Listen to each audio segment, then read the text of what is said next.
provided in the question paper. Figure 1 shows changes which take place when a plant cell is placed in a solution of known concentration from stage 1 up to stage 3. So as you can see, we've got stage 1 as well as stage 2 and finally stage 3. So on question 1, the first question is identify the parts of the cell labeled A and B. Okay, so identify the parts of the cells labeled A and B. So A and B is this one. So you have to be very attentive, and when you look at the the parts that are labeled on the cell at stage 1, is that you have A pointing into those dotted black pods, actually parts, and then this empty inner circle B. So this part, okay. So our part A. So this is the cytoplasm. Okay, so that part. So that is the cytoplasm. And then also the B is cell vacuole. Okay. Cell vacuole.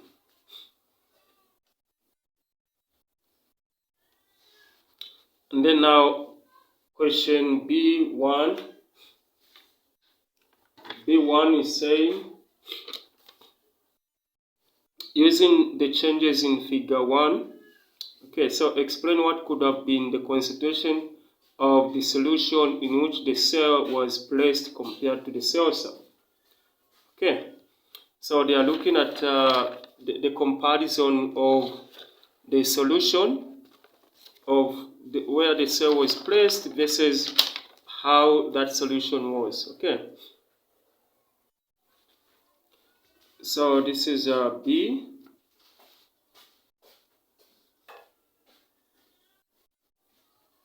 So B1 is that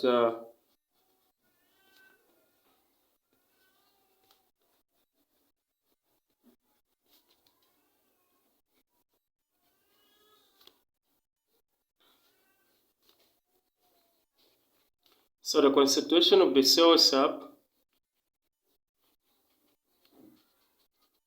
was more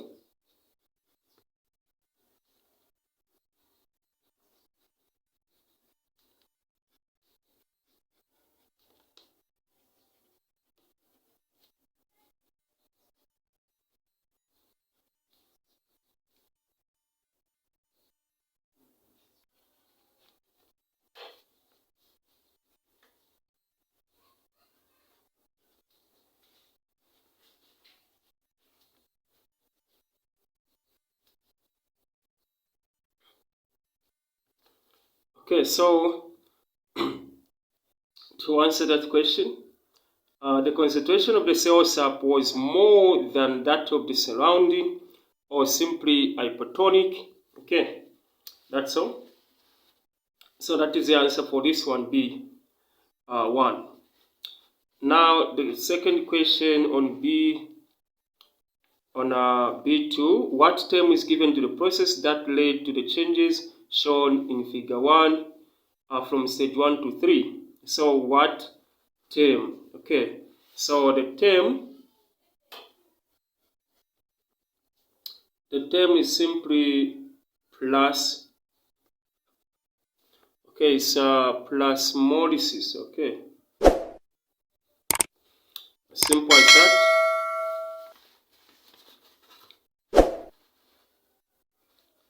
And then see what could be the overall effect of this process on the plant.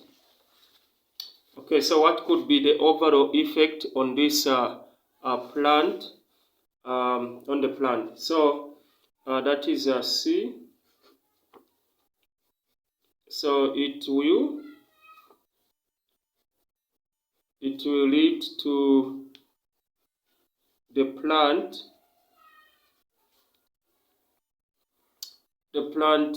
wilting. Okay,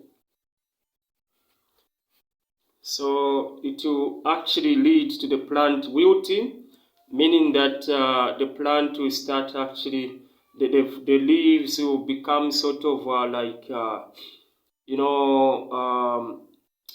they'll kind of flop down, sort of because there's no water. Okay, now they're saying which of the three stages of the cell figure 1 could be classified as turgid state. So turgid state. So this is D. So they are saying which of the three stages of the cell in figure 1 could be classified as turgid state. Okay, so this is just stage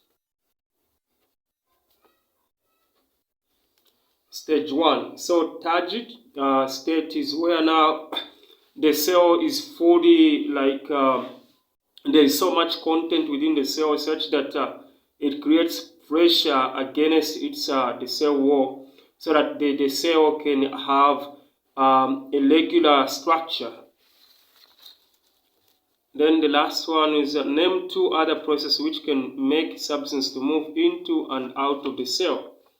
Okay, so the process that can make substance to move into and out of the cell. Okay, so this is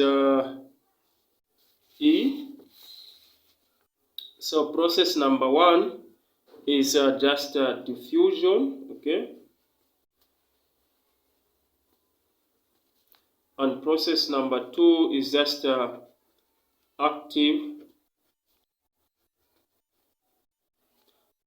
transport. Okay, so active transport. So that's about question 1. Okay, so now we are answering question 2.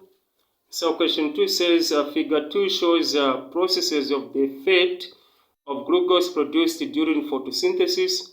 The letters C to I represent these processes.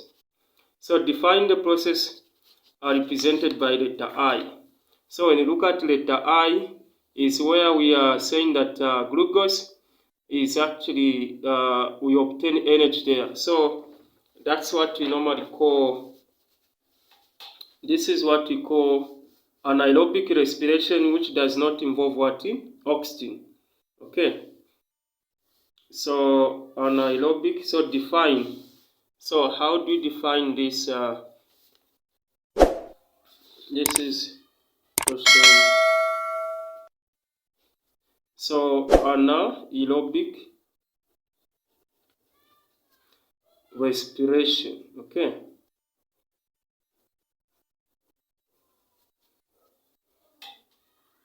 So this is the process. This is a process by which glucose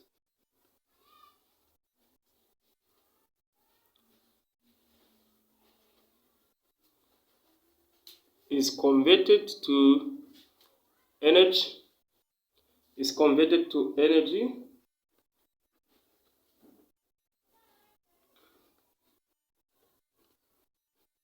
Without oxygen. So without oxygen. Okay, so that's how you define. First of all, you needed to identify and then define. So it's anaerobic, and this is how we define it. Question 2, identify one process in figure 2 which represent catabolic. Okay, catabolic and anabolic. Okay,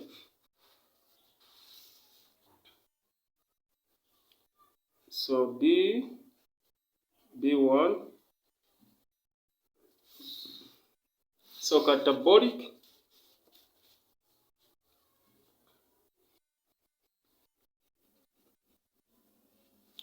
catabolic process, this is going to be just represented by letter I, okay? So letter I. So what do you mean by that? So I is where there is a breaking down of glucose into other simpler substances like the same energy as well as also carbon dioxide. And then for anabolic, so anabolic process, we are looking at F. So F is where we are building up, okay? So we are building up like from this simple one. So for your information, glucose is a simple monomer. So we are building up starch, okay, which is a macromolecule, okay. So this is a anabolic. So anabolic means the building up from simple molecules to complex. So F.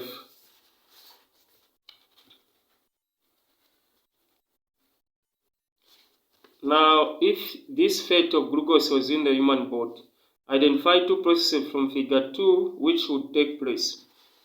Okay. So if this was in human body, okay, so we are looking at C, two processes. So from the given diagram.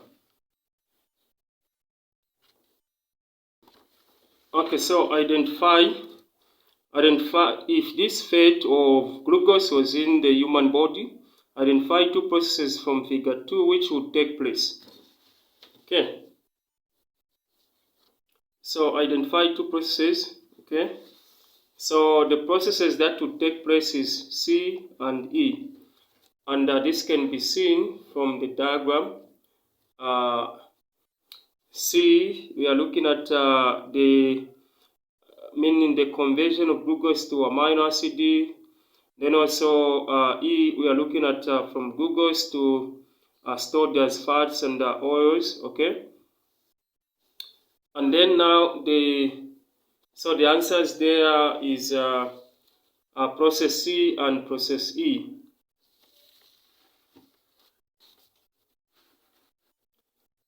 Okay, so and then we are looking at state the form in which the glucose will be stored. Okay, so the form in which glucose can be stored is usually, okay, so this is 1, this is 2.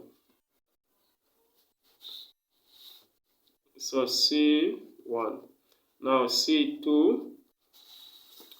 So they're asking us to find, state the form in which the glucose will be stored.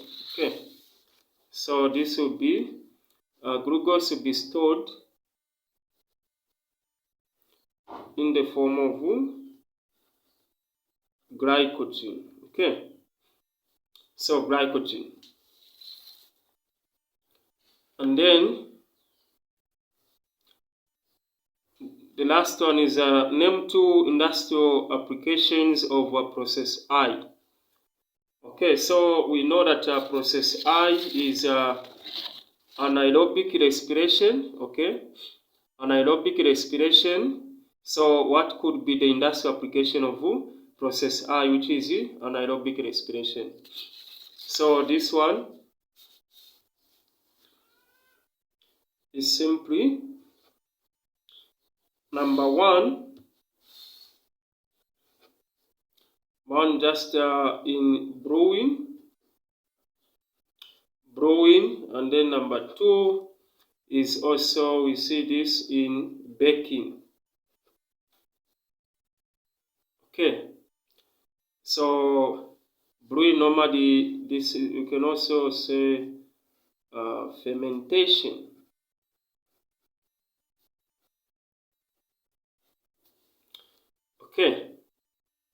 So these are the industrial application of anaerobic respiration.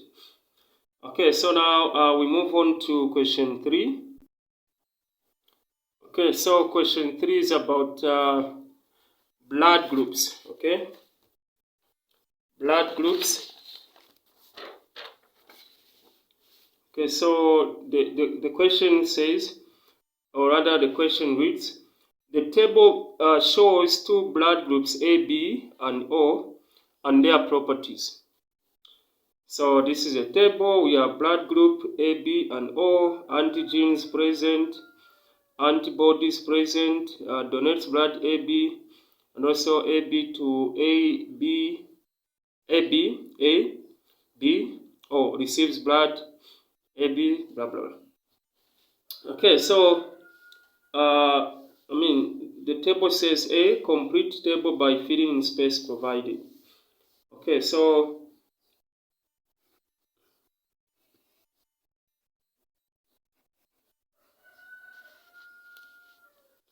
this is question 3.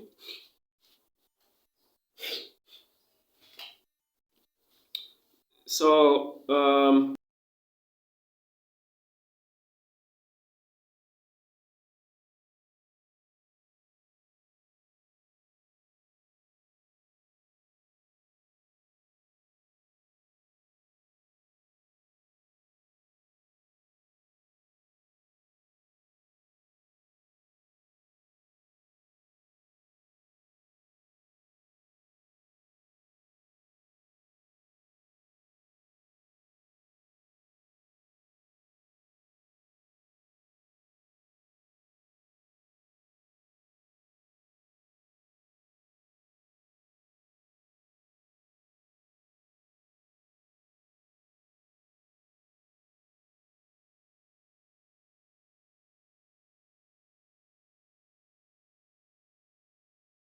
question 3, to complete the table, this is how you can complete it.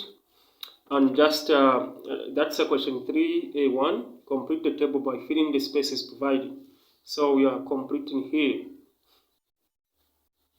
So now the most important thing to understand is to understand what is an antigen, what is an antibody, and also obviously just some key concept there. So blood group A, B, and O, then we also have antigens present. So antigen present A and B. And then for blood group O, we have none. They're not present, so this is the reason why what makes people in blood group O more vulnerable to diseases. Okay, so the antigens are more like the molecules that are able to bring about, invoke the immune system. Okay, and then the antibody is present, so none. This is because blood group A already contains the antibody, so we can't again say AB. And then blood group O contains the antibodies, okay, which is A and B, because they lack the antigen, so they must have the antibodies. And then also donates blood group AB would donate to only the AB, and then otherwise receive from AB, stroke blood group O, comma B. And then blood group O is actually going also to donate to, that's why it is called the universal donor, because actually doesn't have the antigens. Okay, so that makes it more of the universal donor to anyone who is in this blood group. So A, B, and O. Then this blood group only receives from O because it lacks the antigen, so therefore it's kind of like doesn't have anything, the antigens to detect anything that can be injected in the blood as a foreign pathogen. Okay, so now explain what an antigen is. So in that regard, an antigen, so in that regard, so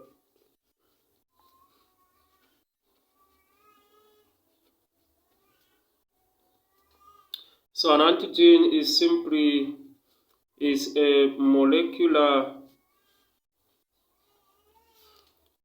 structure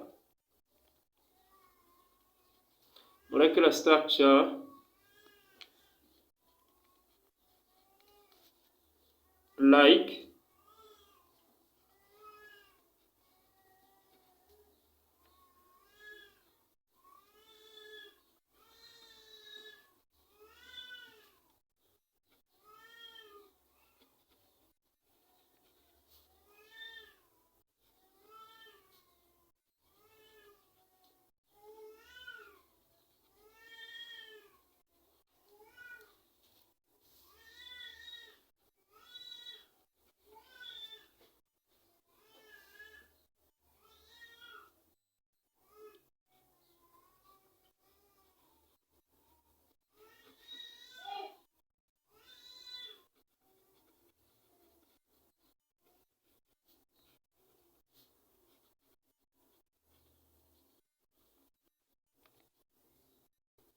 Okay, so an antigen is a molecular structure like a protein that is recognized by the immune system as foreign substance or pathogen. So as simple as that. Okay, so explain why a person of blood group AB can receive blood from any donor. Okay, so you just look at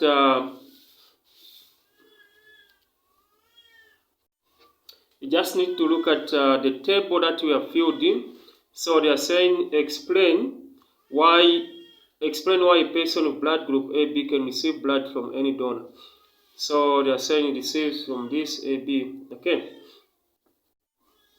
So when you look at for example AB, because it has got antigens that are present A and B. Okay, A and B. So therefore, you're going to say because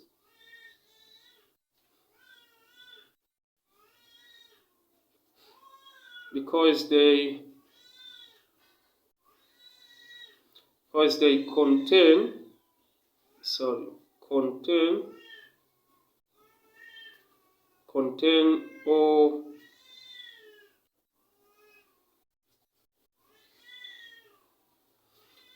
all antigens for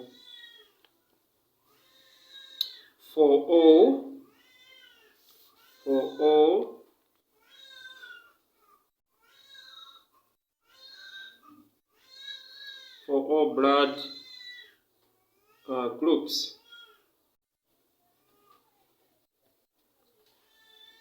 Okay.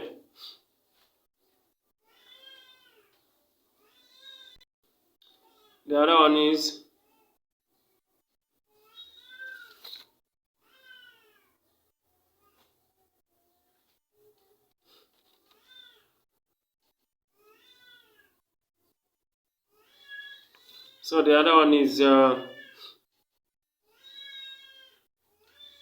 determine the effect of blood from a donor of blood group AB being transfused into a recipient of blood group O.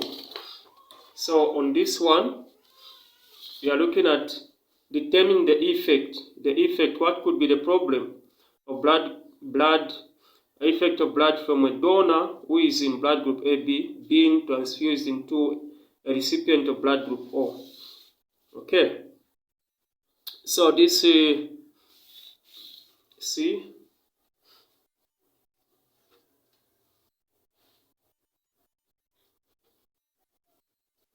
So just say this will refuse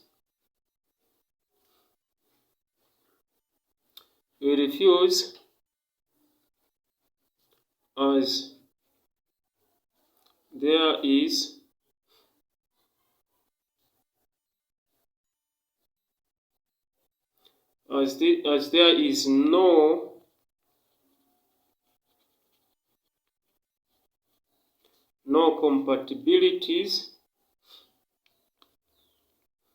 compatibility, something like that, susceptibilities. Okay.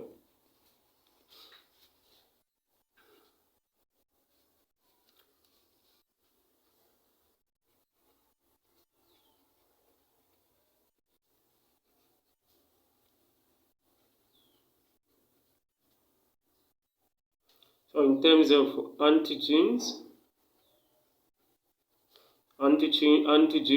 from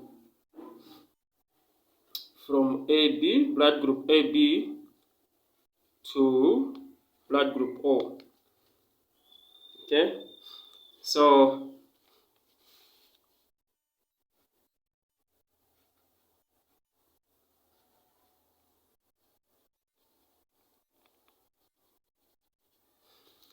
this will lead to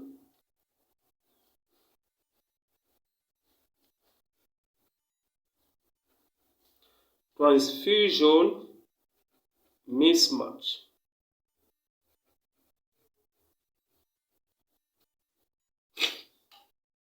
Okay, so this is going to refuse because the receiver is in blood group O, and when you look at this one, blood group O doesn't have the antigens, okay, that can actually detect to say, okay, is this a foreign what and what, so that there is a compatibility harmonization. Okay.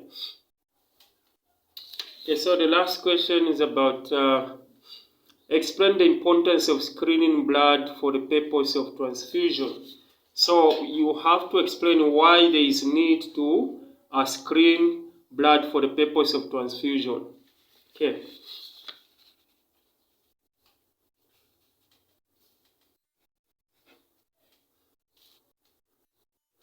So we can say number 1 point is about compatibility.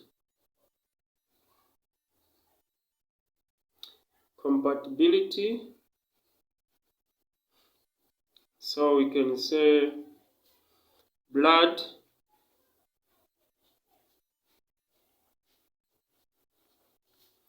transfusions must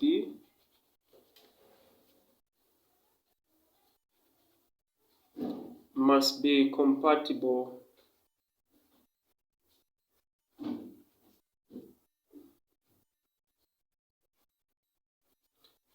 in order to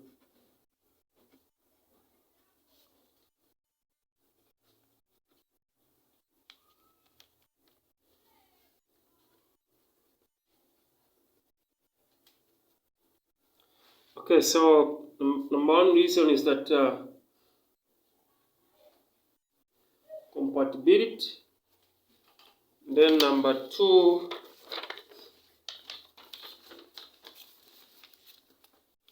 so number 2 will be about blood-borne. Okay. So blood-borne pathogens.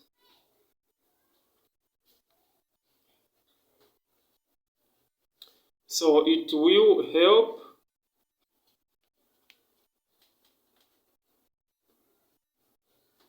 to detect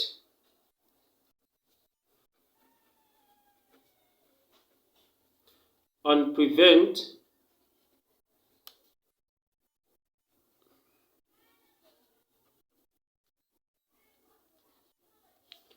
the transmission of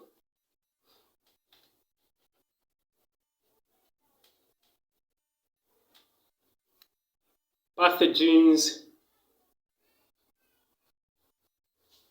like HIV,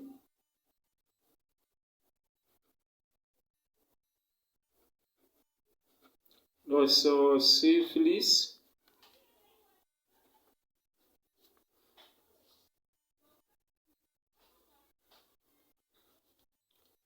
hepatitis B or C. So hepatitis B or C. So you have to screen blood so that you know if those 2 points are okay.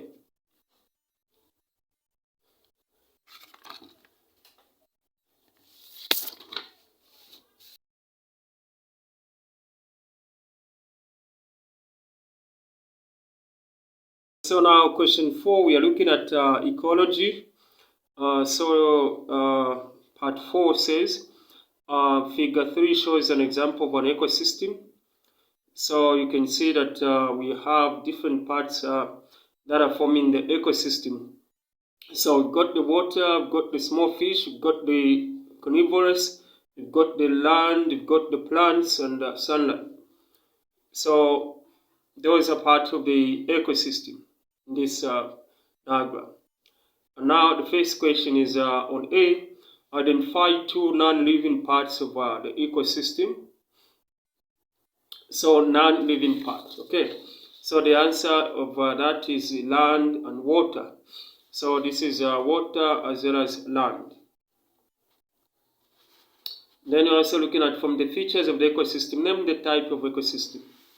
Okay, so the type of an ecosystem. So you can see that there's fish in the water and then also plants are growing there. So this is simply an aquatic ecosystem. So aquatic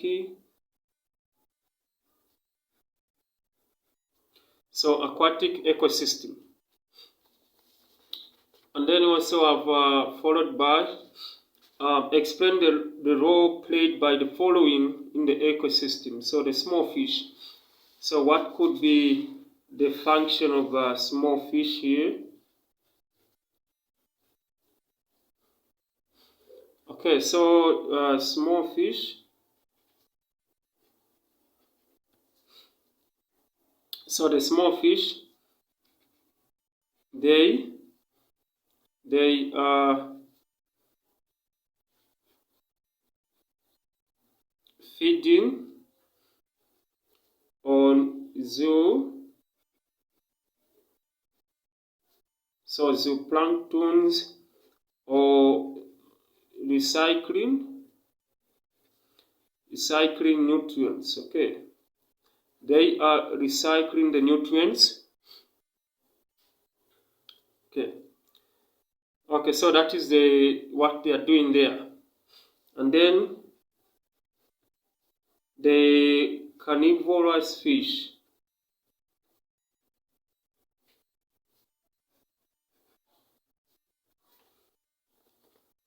So about the carnivorous fish, what are they doing there? So these look at predation. So they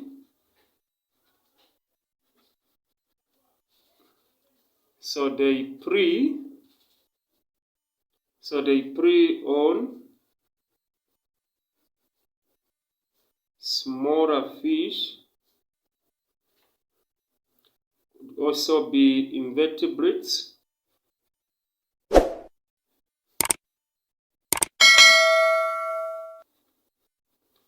and other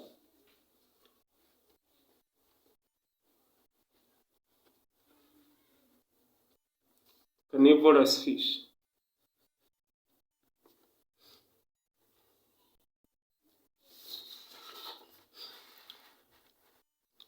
Then this one says, how does the sunlight affect the distribution of plants in the ecosystem?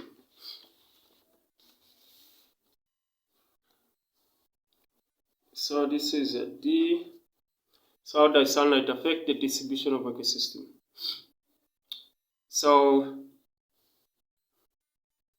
when you look at photosynthesis, okay. So plants are able to absorb the light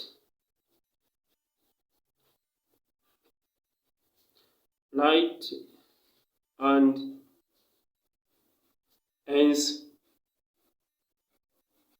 hence carry out photosynthesis.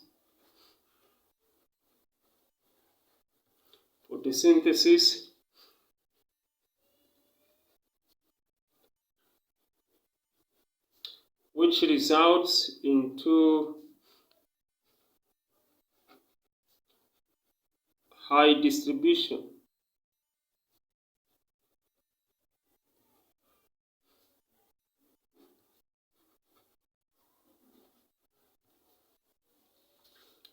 Okay, so the photosynthesis,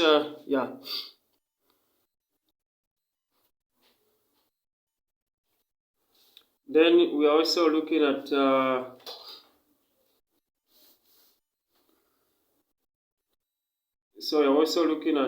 competition.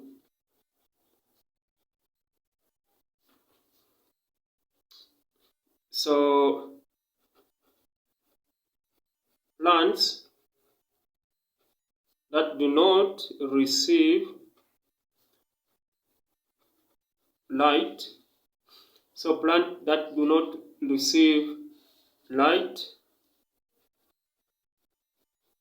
would result into their population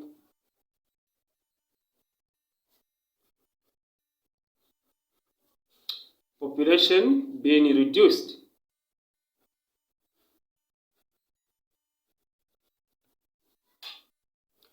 Okay, so plants that do not receive light would actually result into their population being reduced, and those that are undergoing photosynthesis, because obviously they are able to adapt and get enough light from the sunlight, will have actually more chances of actually even being distributed, because those will grow out, and then some even production pollution will occur because they have enough nutrients that they are receiving. So we go to the last question of our section A. Okay, so now question 5 is about genetics.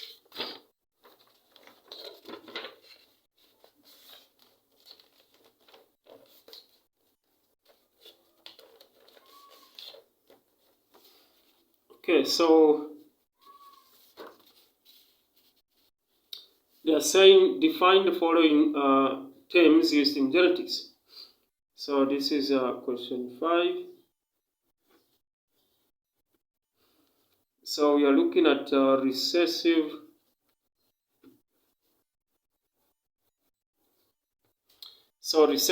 allele. So this is an allele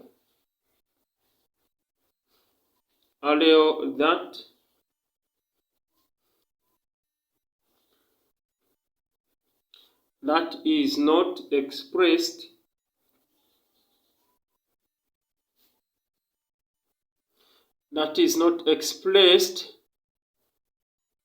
in the state.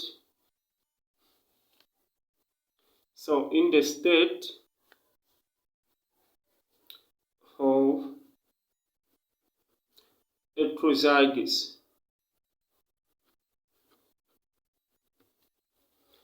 So this is an allele that is not expressed in the state of heterozygous. By that we mean, let's say for example, we are talking about tall plant, so capital T, small t. So this is dominant over this one, okay? And then about phenotype. So what is a phenotype? So phenotype, this is an external appearance So an external appearance or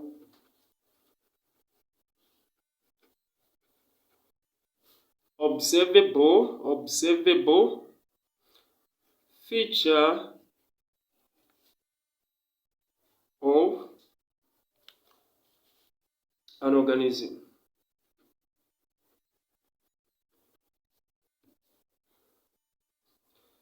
So like e.g. color of the dog. Okay, so the next question, the final question on our section A, question 5 is B. Jane has blood group O and as a child of blood group B. She accuses John of blood group AB to be the father of her child. With the help of a genetic diagram, determining the possible offspring to conclude whether or not John could be the father.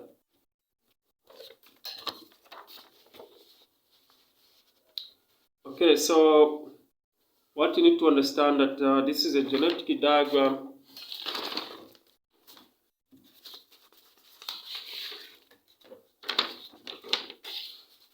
Okay,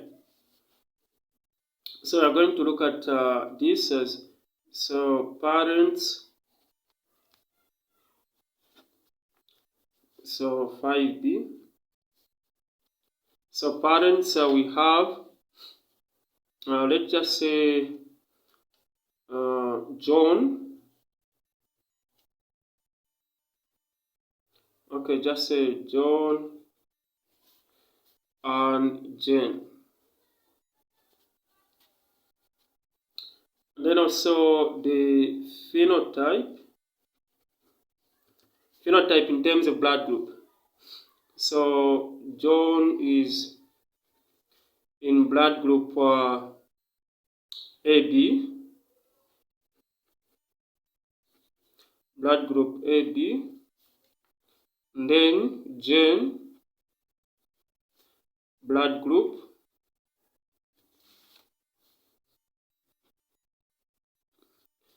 blood group O. Then now we look at the genotype. So blood group AB can just be this form. And then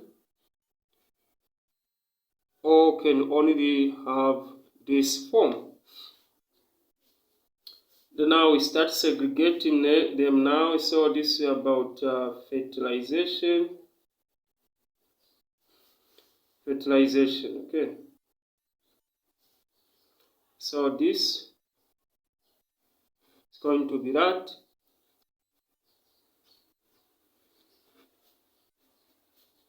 And then this is going to be that. And this is going to be that. So the idea is to prove whether John could be the father or not.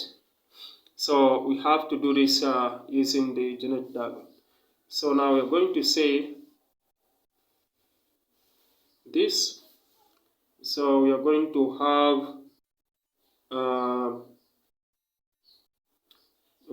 have something like this. Okay, just combine this, that. Then this can also like that one. Then you're going to have this and that. Then you're also going to have this and that. So you have this. Then the last one, this and that. So okay. Now what you have here is just the F1 genotype. Okay, so F1 means the first generation, and then now we have to get the the phenotype.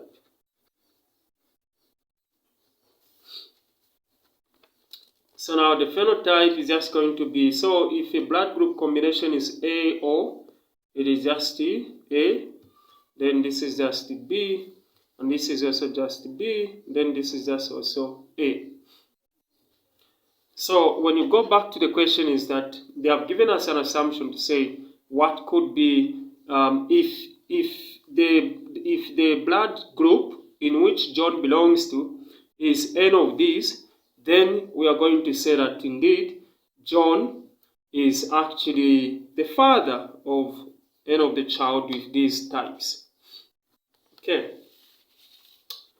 so we go back here. They're saying with the she accuses John of blood group AB to be the father of her child. Okay, so with the help of the of course, Jane has blood group O and as a child of blood group B. So our main key point is to have N of the results to have blood group B. So she accuses John of blood group AB to be the father of the child. So when you look at this outcome, we have blood group A, B, B, and also A. So from this proof or this evidence, then we can state therefore that John is the father. John is the father of the child. So then you have answered and you have gotten plenty of this video. So if you're new to this channel, please subscribe and also like and also share these videos. They are going to help you obviously understand some other part of the questions that you may come across in other past paper years. Okay, so this is a Radical Academy and my name is Wana Mike, and I'll see you in the next video. Thank you so much.